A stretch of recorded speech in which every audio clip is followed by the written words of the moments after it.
미국 증시 분위기 생생하게 전해드리겠습니다. 이항영의 월가이드 시간이고요. MTN 이항영 전문위원과 함께 이야기 나눠보겠습니다. 어서 오세요. 네, 안녕하세요. 네, 안녕하세요. 어제 제가 잘 때까지만 해도 오늘 시작 하락하겠구나 네. 했다가 일어나고 나니까 상승하네? 네. 근데 왜? 라는 생각이 들었을 정도로 아주 큰 이유를 찾지 못하겠지만 시장은 반등을 했거든요. 네. 시장 어땠습니까? 네, 맞습니다. 급락 하루 만에 네. 또 바로 돌아섰기 때문에 상당히 좀 힘을 일단 느꼈다고 저는 이해를 하고 있고요. 네. 여하튼 3대 지수 모두 1% 이상 반등했습니다. 유가가 어저께 6% 떨어졌었는데 네네. 오늘 한 2% 정도 반등한 것도 뭔가 지금 이 시장이 이렇게 무너지지는 않는 거구나라는 생각을 할 수 있겠죠. S&P 500을 여하튼 주시장에서 기준으로 삼는데 여하튼 3,000포인트 200일선이 여전히 지지되고 있거든요. 네네. 만약 저 선이 무너지면 시장은 또 한번 출렁거릴 수밖에 없는 것은 아마 기술적으로 분석 안 하는 분들도 아마 심리적인 의미도 있기 때문에 중요할 텐데 그렇죠. 여하튼 당분간은 3,000선이라는 것을 좀 여러분들 꼭 좀 유념하시면서 잣대로 삼면 될 것 같고요. 시장에서는 오늘의 역지 주가의 반등을 일으킨 것은 물론 시간에서 약간 다른 분위기가 나오고 있지만 네네. 은행주가 끌어올린 건 분명하게 맞는 사실이라고 보여지겠습니다.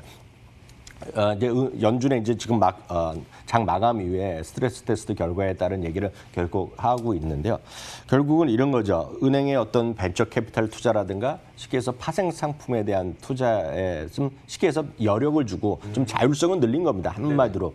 이게 볼코르라는 것 자체가 이거 이해하기 쉽지 않고 이런 거 하나하나를 우리가 전문적인 지식이 없는데 쉽지 않고 저도 이거 100% 이해를 못하니까 네네. 이런 거 이해 못한다고 걱정 안 하셔도 됩니다. 미리 말씀드리지만 중요한 거는 은행에 자율성을 줬다는 것은 쉽게 얘기해서 그 돈으로 뭔가 딴 걸 할 수 있게 해주는 거거든요. 네네. 그러니까 여러 가지 투자도 할 수 있고 예를 들어서 그걸 갖고 부채를 갚을 수도 있고 뭐 사람들한테 더 대출할 수 있고 이런 거기 때문에 기본적으로 호재 인식하는 것이 맞겠습니다. 그런 관점에서 아트호건도 은행들이 좀 더 자본의 효율적인 사용을 해줬다는 것 자체. 그러니까 이 자체가 호재라고 일단 이해하시면 되겠습니다. 그러다 보니 오늘 뱅크 오브 아메리카나 JP모건 이런 것들이 대부분 3, 4%에서 많게는 5%까지 올라가는 것도 좀 있습니다. 좀 규모가 작은 것들은요. 네. 시티그룹도 3.7% 올라가고 모건 스탠리도 3.5% 정도 올라가는 정도. 다만 이제 말씀 잠시 전에도 얘기 나왔지만 장 끝나고 나온 것은 일단 배당이나 자사주에 대해서 일단 네, 하지 말라고. 예. 네. 하지만 뭐다 이제 제한을 둘 수 제한을 있다는 거죠. 두겠다. 다만 이제 너무 네. 큰 걱정은 안 하셔도 된다고 보기에는 것이 이미 스스로가 한 1년 동안은 일단 자사주는 안 산다 그랬거든요. 네. 그 이미 안 사고 있고. 그러니까 배당에 대해서는 약간 있었지만 그것도 기본적으로 자기 돈 있는 곳은 주는 것이고 네네. 돈이 부족한 것은 안 주는 거기 때문에 일단은 제가 보기에 종목별로 조금 또 애널리스트 의견이 나오겠지만 큰 영향은 없을 거라고 좀 보고 있습니다. 네, 알겠습니다. 자, 지난 밤 사이에 또 중요한 지표가 하나 있었잖아요. 신규 실업보험 청구 건수. 이게 보니까 좀 오묘하더라고요. 네. 감소하긴 하는데 예상보다는 또 많아. 이거 좀 어떻게 봐야 될까요? 맞습니다. 148만 건이 나왔고요. 지난주랑 거의 비슷한 숫자가 나온 것 같습니다. 지난주 149만 얼마로 맞아요. 제가 네. 기억하는데요. 전망이 135만 건이었기 때문에 생각보다 많았죠. 그래서 늘 말씀드리지만 플러스 마이너스 중요하지만 전망치보다 좋으냐 나쁘냐인데 전망치보다 나쁜 건 맞습니다. 그래서 분명히 마이너스인데 다만 더 중요한 것 중에 하나는 그래서 이거 신규고 계속해서 돈을 달라는 사람이 있지 않습니까? 그렇죠. 그것도 줄어들고 있거든요. 그러니까 그게 중요한 거네요. 그게 중요하죠. 그러니까 그것들의 입장에서 보면 역시 일자리가 역시 회복은 되고 있다. 다만 생각보다 팍팍 늘어나지 않는 것이 문제지만 결국은 늘상 있는 거거든요. 해고는 당하는 거고 계속 받는 사람은 또 줄어들었으니까 그런 정도 있겠고요. 다만 그걸 떠나서 앞서도 얘기했었지만 텍사스에서 좀 빨리 했는데 네. 조금 맞고 조금 한번 일시적으로 좀 단계를 좀 멈춘다 얘기했겠고요.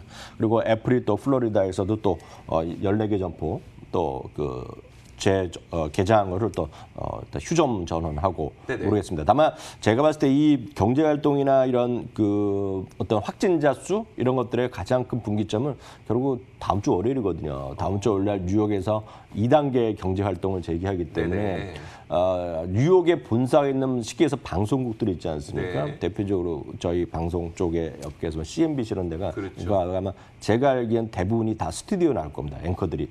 예, 그래서 그런 것들이 나오면서 뉴욕의 전체적인 활동에 했을 때 어떻게 나오느냐. 그래서 다음 주가 아마 확진자 수에 특히 뉴욕 쪽을 보셔야 되겠어요. 텍사스도 많고 캘리포니아 많고 뉴욕인데 하여튼 뉴욕이 경제 중심이잖아요. 네네, 그렇죠. 그러니까 뉴욕에서의 다음 주에 확진자 수에 이런 것들 모르겠습니다. 구어모 지지자는 약간 자신감을 피력하고 있는데 일단은 냉정히 바라보셔야 될 것 같습니다. 알겠습니다. 그러면 애플에게 텍사스는 어떤 의미일까요? 이거 왜냐하면 네. 우리나라도 애플 매장이 전면 중단이 됐었지만 네네. 전면 재개한다고 해서 애플에게 그렇게 좋지 않았던 게 우리나라 매장 하나밖에 없으니까. 그렇죠. 근데 네. 텍사스에서는 그래도 여러 개가 있었단 말이에요. 애플에게 텍사스는 어떤 의미예요? 상당히 클 수밖에 없죠. 이거는 애플은 아주 질문은 제가 답 들을 수 있으면 있다는 것이 인구수거든요. 네네. 그러니까 인구수의 두 번째, 세 번째 많은 주니까 그만큼 영향이 있다고 보셔야 되겠고요. 다음 주도 마찬가지입니다. 다음 주에도 애플에 이런 건 전부 다 확산되고 이렇게 될 경우에 사람들이 어떻게 반응할지 잘 모르겠는데요. 결국은 어제 오늘 계속해서 잇따라서 클로즈하는 점포를 늘린다고 했지만 네. 주가는 큰 변동이 없었고요. 그러니까요. 오늘도 이제 다시 좀 올라가는 모습 보여줬는데요.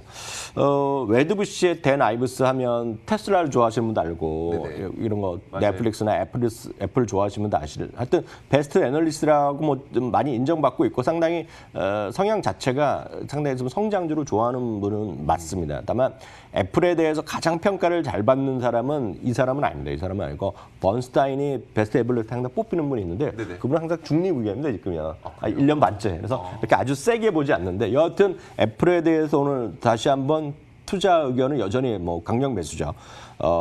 목표 주가를 375에서 425달러 올리면서 425달러는 월가의 셀사이드에서 증권업계에서는 최고입니다. 최고 목표치를 제시했고요. 네. 최상의 경우에는 500달러까지 했습니다. 만약에 500이 간다 그러면 이제 2조 달러 가는 거거든요. 네네. 그러니까 똑같은 논리입니다. 결국은 아이폰 12에 대한 수요가 상당히 좋을 거다. 그래서 일부 이제 좀 늦어질 수 있다고 하는데 늦어지면 뭐 하냐는 거죠. 12월 때 열심히 팔면 되기 때문에 하여튼 아이폰 12에 대한 대체 수요, 그러니까 교체한 수요가 엄청날 거라는 얘기하고 있고요.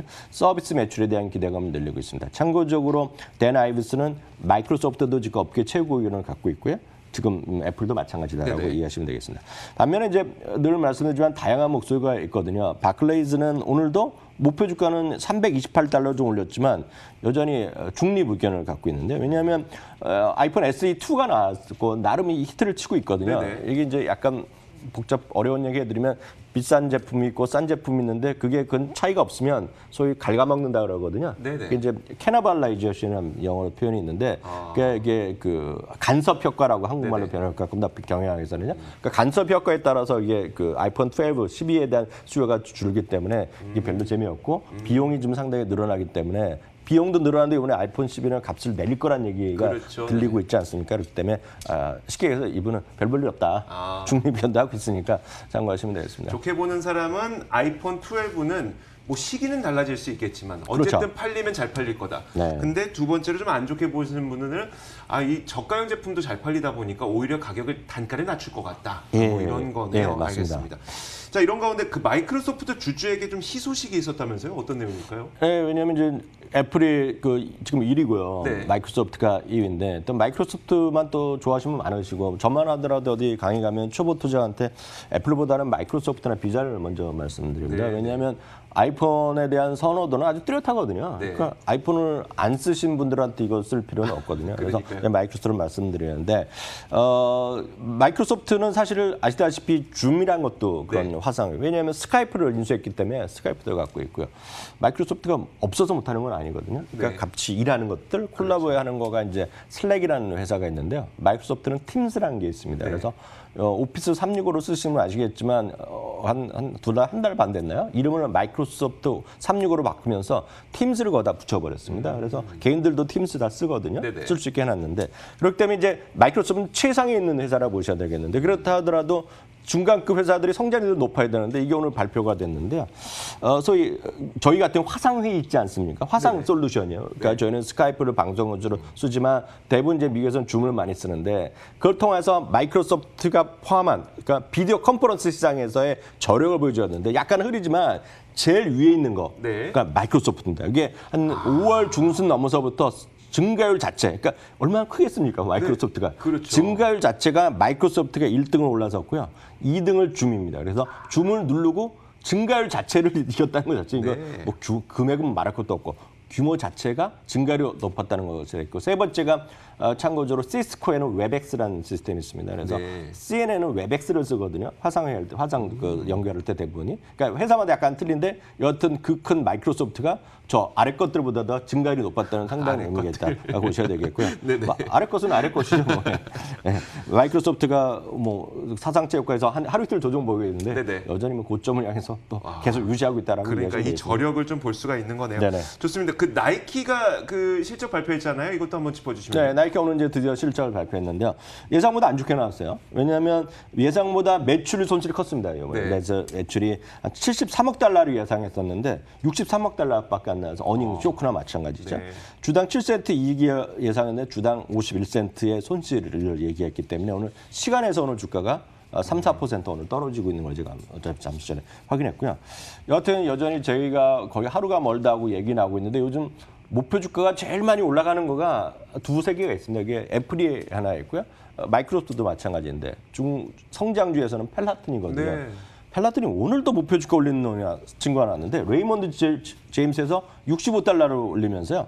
오늘 또다시 사상초 효과를 또 이렇겠습니다. 정말 무섭습니다. 근데 이게 한국에 시청하신 분들이 사기가 쉽지 않아요. 왜냐하면 이게 한국 분들은 대부분이 이렇게까지 집에서 운동 안 하거든요. 아니, 그것도 그렇고, 그러니까 우리가 해외 주식 투자할 때 가장 불안한 점이 그 나라에서 무슨 일이 벌어지고 있는지 모른다는 거잖아요. 그러니까 내가 만약에 펠라톤의 자전거를 진짜 집에서 타고 있으면 모르겠지만 미국에서 갑자기 이 인기가 언제 떨어지는지 나는 모르니까 좀 두렵거든요. 근데 참 잘 오르네요, 정말. 이제 미국에 계시거나 미국에서 젊은 층들은 딱 이걸 이해를 하죠. 네네. 왜냐하면 미국 분들이나 뭐 서양 분들은 우리나라 조금 비 오면은 안 뛰지 않습니까? 누가 비 맞으면. 그렇죠. 네. 미국은 비가 들어 360을 뛰는 사람 많이 있거든요.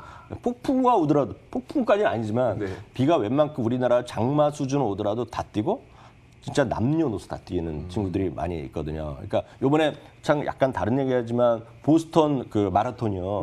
50몇 년 만에 이번에 취소된 거 아시죠? 아, 네네. 그게 2차 세계대전인가 때 한 번 안 한 적이 있고요. 제가 얼마 전에 우리나라 뉴스에서 제가 본 것 같은데 60몇 년 만에 이번에 취소됐거든요. 그럼 그게 어느 정도 의미냐면 보스턴이나 전 세계에서 뭐 다른 나라 말할 것도 보스턴에서 1년 내내 그걸 뛰기 위해서 연습하는 사람들이 있습니다. 비가 오나 안 오나. 그러니까 그 정도로 많이 뛰는 나라인데 안 하고 지금 쉽지 않으니 저걸 하는 거거든요. 저는 충분히 이해가 가거든요. 그래서 하여튼 펠라틴이 정말 무섭다라고 보셔야 되겠고요. 저희가 또 한번 이런 것 때마다 계속 말씀드린 쇼피파이는 오늘도 또다시 사상적 효과를 끝났습니다. 좋습니다. 자, 이렇게 저희가 미국 시장의 자세한 이야기들 해봤습니다. 여전히 미국 주식 투자하고 싶으신 분들을 위해서 미국 주식 무작정 따라하기 바로 이어가도록 하겠습니다.